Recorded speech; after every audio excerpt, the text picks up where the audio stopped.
Hello बच्चों, कैसे हो आप सब। आप सबका एक बार फिर से स्वागत है आप सबका अपना चैनल कंसेप्ट वाला में। आज का ये वीडियो हमारे लिए बहुत महत्वपूर्ण है क्योंकि इस वीडियो से हम लोग शुरू करने जा रहे हैं क्लास 9th का साइंस। तो साइंस क्या होता है?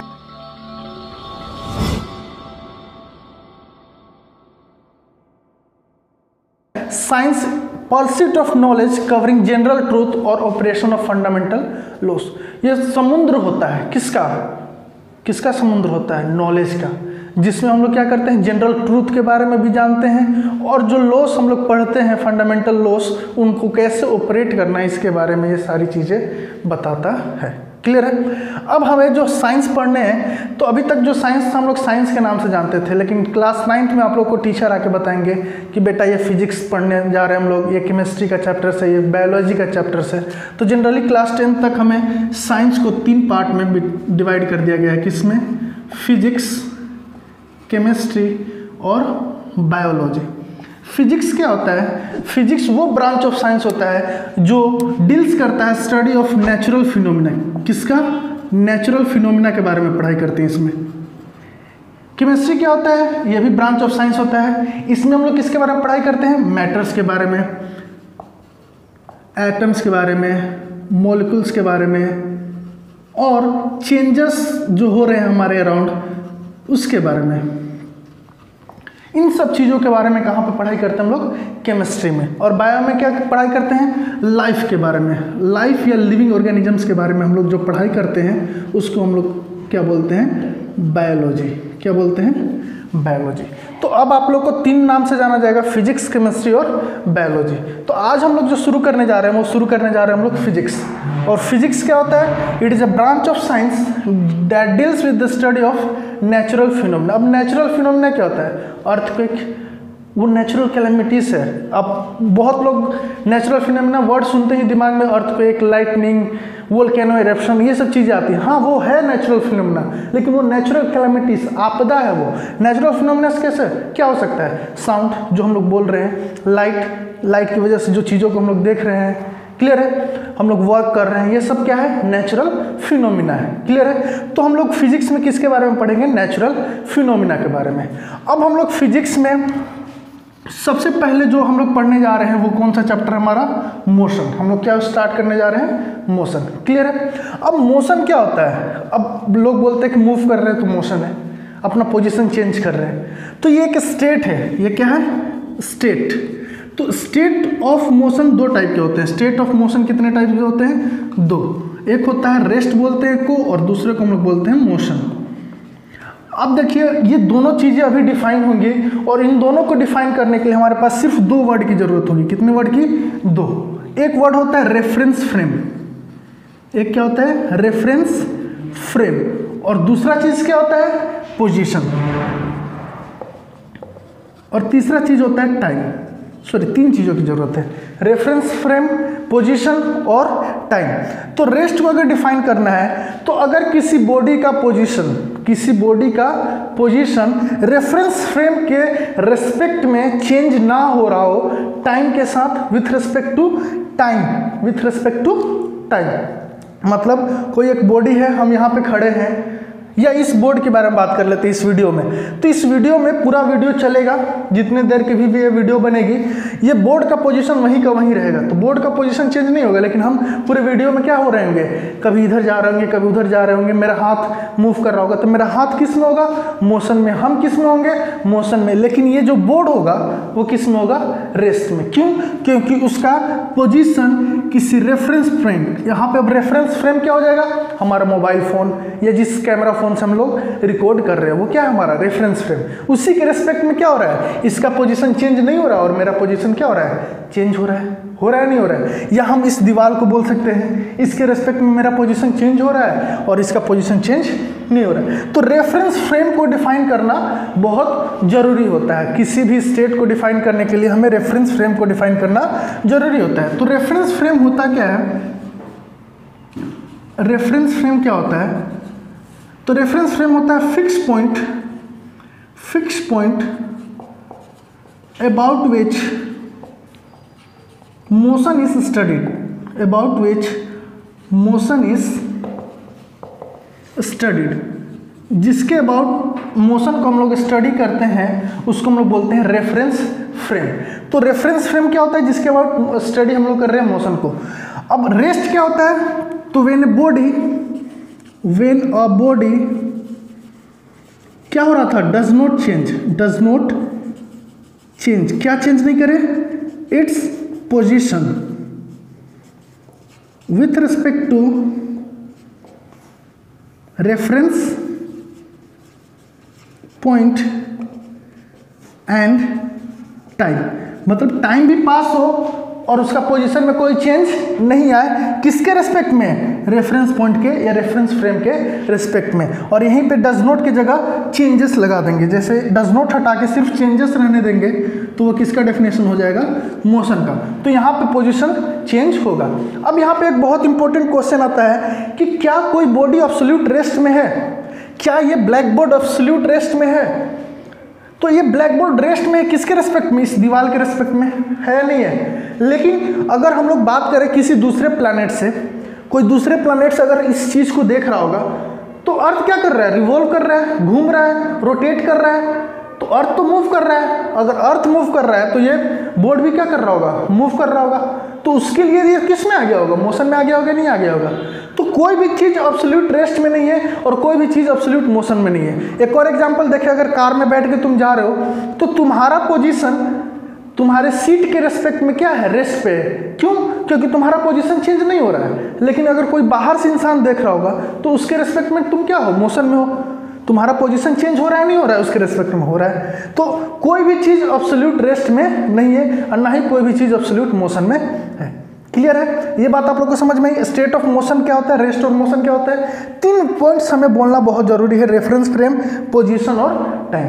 क्लियर है? नेक्स्ट अब हमें अगर मोशन को पढ़ना है तो हमें एक चीज़ जानना होगा, क्या? फिजिकल क्वांटिटीज़ के बारे में, कि फिजिकल क्वांटिटीज़ क्या होता है। जब तक हम लोग फिजिकल क्वांटिटीज़ नहीं जानेंगे तब तक ये मोशन चैप्टर अच्छे से हमें समझ में नहीं आएगा। तो फिजिकल क्वांटिटीज़ क्या होता है? फिजिकल क्वांटिटीज़, तो फिजिकल क्वांटिटीज ऐसी क्वांटिटीज होती है जिसको हम लोग मेजर कर सकते हैं। जैसे लेंथ हम लोग नाप सकते हैं, 5 मीटर, 6 मीटर, 7 मीटर, सेंटीमीटर, कुछ भी नाप सकते हैं। Weight 50 kg, 60 kg, 70 kg, 80 kg हम लोग नाप सकते हैं। तो ये सब चीज़ें क्या है? Physical quantities, those quantities which can be measured, जिसको नापा जा सकता है। लाइट नाप सकते हो? नहीं, लाइट को हम लोग नहीं नाप सकते हैं। लाइट के स्पीड को नाप सकते हैं। लाइट का speed in air is 3 × 10⁸ metre per second. तो उसका स्पीड क्या है? Physical quantity. Light is not a physical quantity. ऐसे ही अगर साउंड की बात की जाए तो साउंड कोई फिजिकल क्वांटिटी नहीं है। साउंड के वेवलेंथ को नाप सकते हैं, साउंड के फ्रीक्वेंसी को नाप सकते हैं। तो फ्रीक्वेंसी, वेवलेंथ, टाइम पीरियड, ये सब क्या होंगे? फिजिकल क्वांटिटीज होंगे। क्लियर है? लेकिन साउंड और लाइट फिजिकल क्वांटिटीज नहीं होगा। तो those quantities which can be measured, जिसको हम लोग क्या कर सकते हैं? मेजर कर सकते हैं। वैसे क्वांटिटीज को हम लोग बोलते हैं फिजिकल क्वांटिटीज। अब ये फिजिकल क्वांटिटीज कितने टाइप्स के होते हैं? 2 टाइप्स के होते हैं। फिजिकल क्वांटिटीज कितने टाइप के होते हैं? 2 टाइप।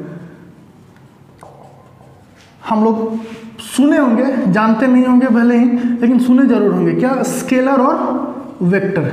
क्या क्या होता है क्वांटिटीज? स्केलर और वेक्टर।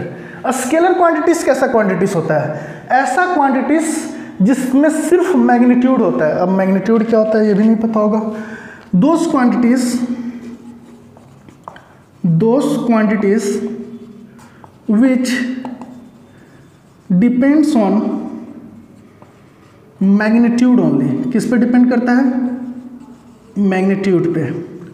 अब मैग्नीट्यूड क्या होता है? मैग्नीट्यूड होता है वैल्यू, डाटा 1 2 3 4 5 kg। तो 5 जो है वो क्या है? मैग्नीट्यूड है। 70 न्यूटन, तो न्यूटन क्या है? यूनिट है और 70 क्या है? मैग्नीट्यूड।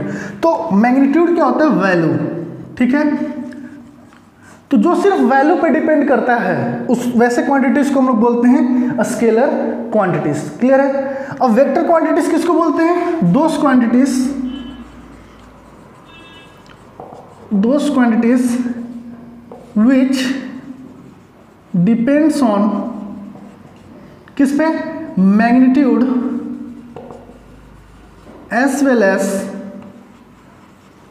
डायरेक्शन, मतलब यहाँ पे हमारे लिए इंपॉर्टेंट क्या हो जाता है, डायरेक्शन भी। और एक और चीज होता है, it follows triangle law, it follows triangle law. Triangle law क्या होता है वो सब बाद की बात है, लेकिन अभी हमें फोकस किस पे है, मैग्नीट्यूड और डायरेक्शन। ये किस पे डिपेंड करता है, मैग्नीट्यूड और डायरेक्शन दोनों पे, क्लियर है। और ये किस पे डिपेंड करता है, सिर्फ मैग्नीट्यूड पे।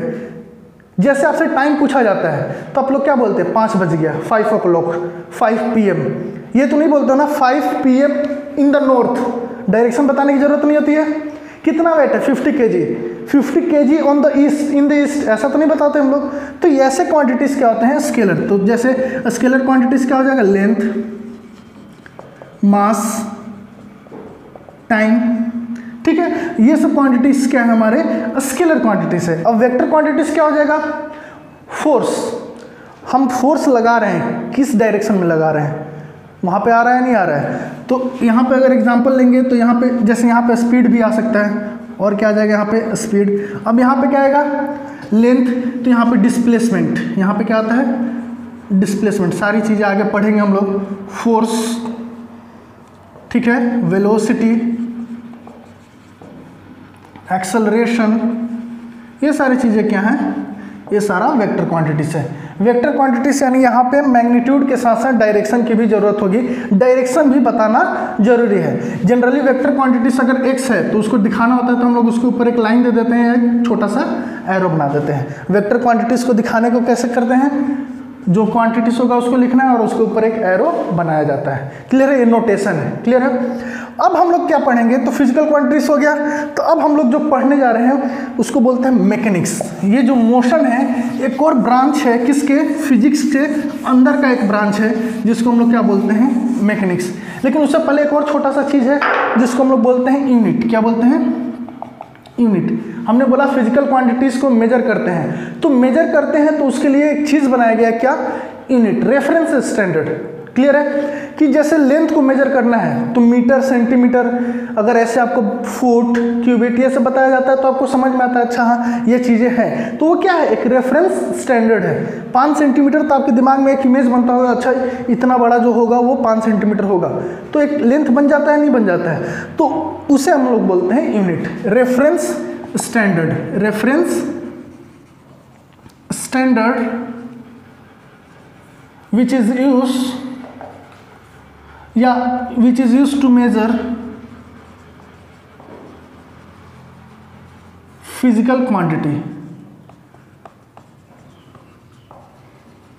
किसी भी फिजिकल क्वांटिटी को मेजर करने के लिए जो रेफरेंस स्टैंडर्ड बनाया गया है उसको क्या बोलते हैं हम लोग, यूनिट। जैसे अगर आपसे पूछा जाए लेंथ का यूनिट क्या होता है, तो लेंथ का यूनिट आपको बताना होगा, तो बोलिएगा सेंटीमीटर, मीटर, किलोमीटर, फीट, बोलते हैं नहीं बोलते हैं, एक्सेट्रा। ऐसे ही अगर आपसे मास का पूछा जाए तो मास के लिए क्या बोलिएगा, केजी, ग्राम, पाउंड। ऐसे ही टाइम के लिए पूछा जाए तो मिनट, आवर, सेकंड बोलते हैं। तो ये सब क्या है, यूनिट है, ये सब क्या है, यूनिट है। अब इन यूनिट्स को हम लोग 3 सिस्टम में बांटे गए हैं जिसमें मेजर करते हैं। यूनिट सिस्टम बेसिकली कितने टाइप के होते हैं, 3 टाइप के। यूनिट सिस्टम कितने टाइप के होते हैं, 3। पहला होता है MKS, दूसरा होता है CGS और तीसरा होता है FPS। यानी MKS का मतलब क्या हुआ, जो लेंथ होगा वो किस में मेजर होगा, मीटर में। जो मास होगा वो किस में मेजर होगा, किलोग्राम में। और टाइम जो होगा वो किस में मेजर होगा, सेकंड में, क्लियर है। CGS में लेंथ जो होगा वो किस में मेजर होगा, सेंटीमीटर में। मास जो होगा वो किस में मेजर होगा, ग्राम में। और टाइम यहाँ भी किस में मेजर होगा, सेकंड में, क्लियर है। FPS सिस्टम में क्या होता है, जो लेंथ होता है वो किस में मेजर किया जाता है, फुट में। मास को किस में मेजर करते हैं हम लोग, पाउंड में। और टाइम को यहाँ भी किस में मेजर करते हैं हम लोग, सेकंड में। तो ये तो बहुत सारे यूनिट सिस्टम है, लेकिन अब इस सारे यूनिट सिस्टम से हट करके एक यूनिट सिस्टम बनाया गया। हट करके नहीं बोलेंगे, एक स्टैंडर्ड और कर दिया जाएगा जो पूरे वर्ल्ड में फॉलो होता है, जिसकी वैल्यू कहीं चेंज नहीं होती है। तो वैसे सिस्टम को बोलते हैं SI यूनिट। क्या बोलते हैं, एसआई यूनिट, सिस्टम है इंटरनेशनल। ये ऐसा यूनिट सिस्टम है जो फॉलो होता है पूरे वर्ल्ड में। Unit system which is followed world wide internationally whose value does not changes from place to place. ठीक है, तो ऐसे यूनिट को हम लोग क्या बोलते हैं? SI unit. फुल फॉर्म क्या होता है? System international. क्लियर है? System international. कोई दिक्कत? फॉलोड कहाँ पे? All over the world and value does not changes, value does not changes. Clear है? आया आप लोग को समझ में? तो जनरली ऐसा यूनिट जो होता है, ऐसा यूनिट सिस्टम जो होता है वो एमकेएस सिस्टम को ही फॉलो करता है। यानी ऐसा यूनिट में लेंथ का जो स्टैंडर्ड यूनिट होता है उसको हम लोग क्या मान के चलते हैं? मीटर।